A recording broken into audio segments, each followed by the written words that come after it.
This week on Avalanche in San Diego, we go wheeling in the desert.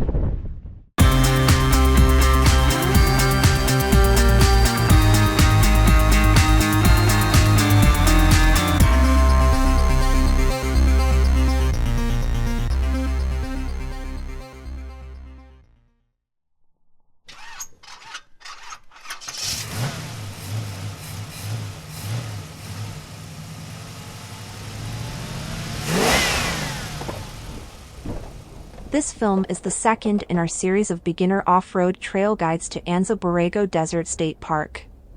Mine Wash lies east of County Road S3 and west of Borrego Springs Road, both of which come down from the town of Borrego Springs. It is about 1.5 miles west of Pinyon Wash and about 2 miles east of Stag Cove.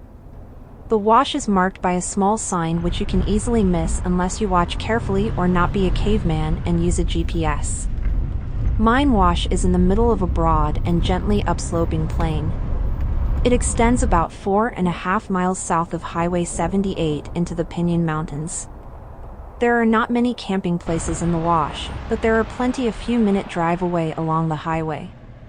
It is possible to walk west from the end of the wash and join a trail across the North Pinyon Mountains which joins the California Riding and Hiking Trail in Earthquake Valley.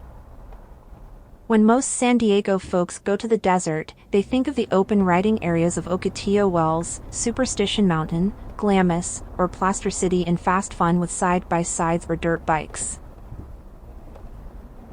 Big tire jeepers go to Fish Creek Wash, Painted Gorge, Diablo Drop-Off, and the like. There are several washes and overland trails open but mostly forgotten. Places where you can hear the quiet. In general, if the trail has a name, it is worth exploring. With the exception of Yuha and the areas between the mountains and El Centro along the 8, where traveling no-name trails can lead to surprising discoveries. More about that in later episodes.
At about 1.5 miles, we arrive at an ancient native village location. This is the destination of most visitors of Mine Wash, and a perfect place to stop for lunch or a snack.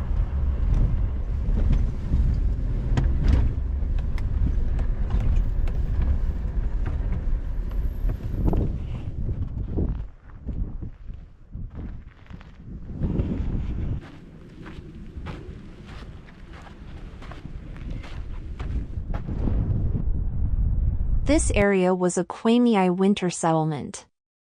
The Kwemei were a band of the Kumeyaay natives who lived seasonally between the Anza-Borrego desert floor and the nearby mountains. Europeans named Kumeyaay the Luiseno and Diagueno people. Among other things, they harvested acorns from the mountains and agave from the desert. Adjacent to Bighorn Canyon, the residents of Mine Wash would have also enjoyed plenty of wild large game. Scientists have estimated that this winter base camp was used most extensively 1,100 years ago, long before Spanish explorers arrived, and was still in use as recently as the 1800s. The size and scope of the site is truly amazing.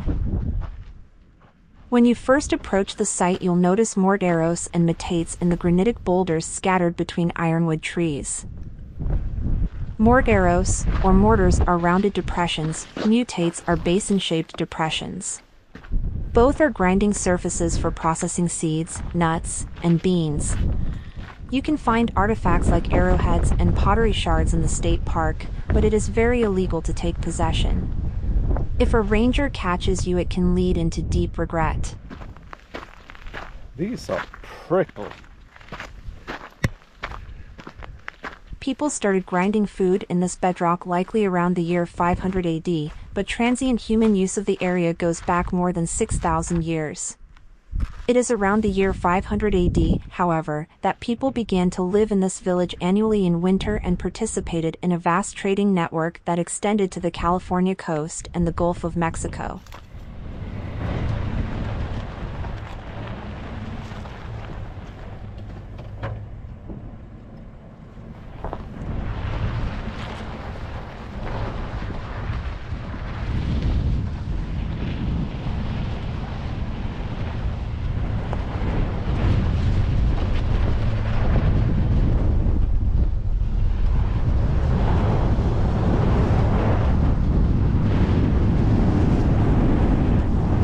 The entire backcountry area of Anza-Borrego Desert State Park is defined as a camping facility.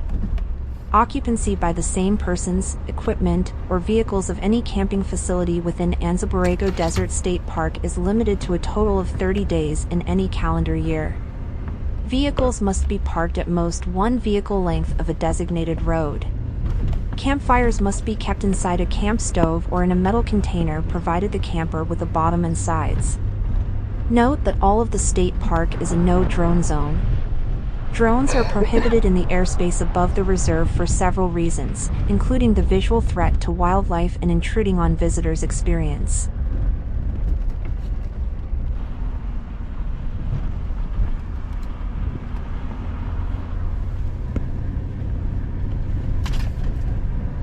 The middle part of the trail is more overgrown, and there is a higher chance of pinstripes.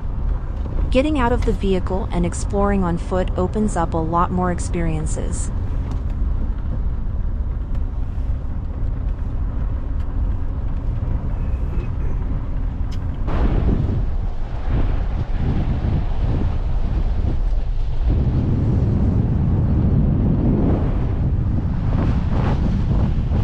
You can see why this is called a wash. There are signs of heavy water flows cutting through the sand.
At 3.7 miles, the path starts to narrow into a canyon. We are nearing the end of the road. Hello.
Twinkle, twinkle, little star.